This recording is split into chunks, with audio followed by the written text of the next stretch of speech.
नमस्कार. मुद्दा.com या चॅनलमध्ये आपल्या सर्वांचं स्वागत. मित्रांनो, बरेच दिवस झालं नोव्हेंबरचा आणि डिसेंबरचा हप्ता माझ्या लाडक्या बहिणींना जमा झाला नाही असं देवेंद्र फडणवीस असतील, एकनाथ शिंदे असतील, अजित पवार असतील, घोकून दमलेत अशा प्रकारची परिस्थिती आता लाडक्या बहिणीच्या मनामध्ये झाली आहे. लाडक्या बहिणीला जे म्हणले होते, माझी बहीण आहे, माझी ताई आहे, मी तिला पैसे देणार, अशा प्रकारचे वक्तव्य ज्या लाडक्या बहिणीसाठी अजित पवार करत होते, त्यांनी आता मौन बाळगायला सुरुवात केलेली आहे. मग प्रत्येक लाडक्या बहिणीला प्रश्न पडलेला होता की आता नेमकं तिचे पैसे मिळणार की डुबणार, अशा प्रकारचा प्रश्न प्रत्येक लाडक्या बहिणीला पडला होता. परंतु ह्याचं उत्तर घेऊन अजित पवार नाही तर या खात्याच्या मंत्री आदित्य तटकरे यांनी आज जाहीर केलेलं आहे, त्यांच्यासाठी सुखाची बातमी घेऊन आले आहेत. नेमकं ती सुखाची बातमी कोणती आहे आणि 26 जानेवारीला अशी कोणती बातमी तुमच्यापर्यंत येणार आहे ते आपल्याला ह्या व्हिडिओमधून सांगायचं आहे. चला, लाडक्या ताई ज्या आपल्या चॅनलवर आल्या असतील त्यांनी आपल्या चॅनलला सबस्क्राईब करून घ्या. आपण आज तो विषय मांडणार आहोत ज्या ठिकाणी आपण सांगितलं होतं की लाडक्या बहिणीला गिफ्ट देणार आहे सरकार. नेमकं काय गिफ्ट आहे 26 जानेवारीला, असं काय लाडक्या बहिणीसाठी होणार आहे ते आपण या व्हिडिओमध्ये जाणून घेणार आहोत. तर लाडक्या बहिणीसाठी हा विषय महत्त्वाचा आहे. सगळ्यांनी पूर्ण व्हिडिओ बघा, स्किप करू नका. कारण लाडकी बहीण 26 जानेवारीला 3615 कोटी रुपयाचं वाटप त्या ठिकाणी लाडक्या बहिणीला DBT मार्फत होणार आहे. मग आज लाडक्या बहिणींना बऱ्याच पैसे आलेले नाहीत, लाडकी बहीण नाराज झालेली आहे किंवा मला का आले नाहीत.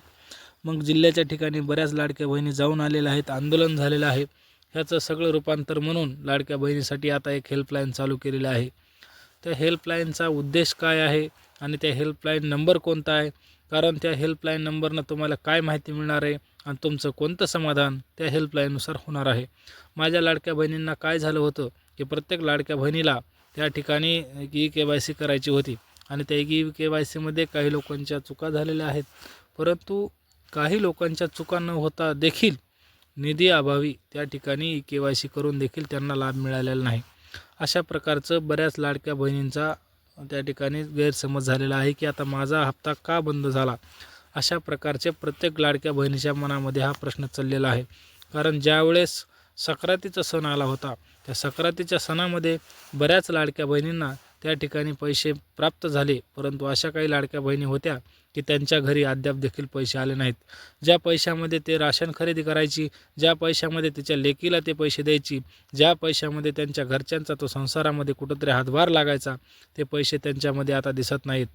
मग त्या लाडक्या बहिणीला प्रश्न पडला आहे, माझ्या देवाभाऊने, माझ्या अजितदादांनी आणि एकनाथ भाऊंनी हा माझ्यावर केलेला घोर म्हणजे त्या ठिकाणी आपल्यावर केलेला अन्याय आहे, अशा प्रकारची भावना लाडक्या बहिणीच्या मनामध्ये उत्पन्न होत आहे.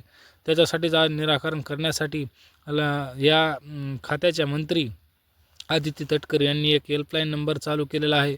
ते नंबर तुम्ही सगळ्यांनी लिहून घ्यायचा आहे आणि उद्या सकाळी त्या नंबरला तुम्ही कॉल करायचा आहे. तुम्ही 181 हा टोल फ्री क्रमांक त्या ठिकाणी लाडक्या बहिणीसाठी उपलब्ध करून दिलेला आहे. त्याच्यावर नक्की कॉल करा आणि आपल्या समस्येचं निराकरण करा. कारण 181 हा कॉल लागल्यानंतर तुम्हाला पहिला प्रश्न विचारला जाईल, नमस्कार, लाडक्या बहिणीच्या हेल्पलाईन नंबरवर तुमचं स्वागत आहे. त्यावेळेस तुम्ही आपल्या प्रत्येक गोष्टीचं आणि प्रत्येक समस्येचं निराकरण त्या ठिकाणी करण्यासाठी महिला व बाल कल्याण विकास मंत्रालय आदित्य तटकरे यांच्यामार्फत ह्या हेल्पलाईन नंबर जारी करण्यात आलेला आहे. त्याचे प्रमुख उद्दिष्ट आहे, लाडक्या बहिणीचा जो थांबलेला हप्ता आहे त्या लाडक्या बहिणीच्या घराघरामध्ये तो हप्ता गेला पाहिजे आणि जी लाडकी बहीण त्या ठिकाणी नाराज झाली होती तिथं समाधान करण्यासाठी तो हप्ता चालू करण्यात आलेला आहे. लवकरात लवकर हा लाडक्या बहिणीच्या खात्यावर हप्ता येणार आहे. त्याच्यासाठी प्रत्येक लाडक्या बहिणीनं त्या ठिकाणी आपला नोंदणी करणं गरजेचं आहे. 181 नंबरवर आपली नोंदणी करायची आहे आणि त्या ठिकाणी पूर्ण माहिती द्यायची. आपल्या हातामध्ये आधार कार्ड ठेवा आणि आधार कार्ड घेऊन त्या ठिकाणी नोंदणी करा. धन्यवाद.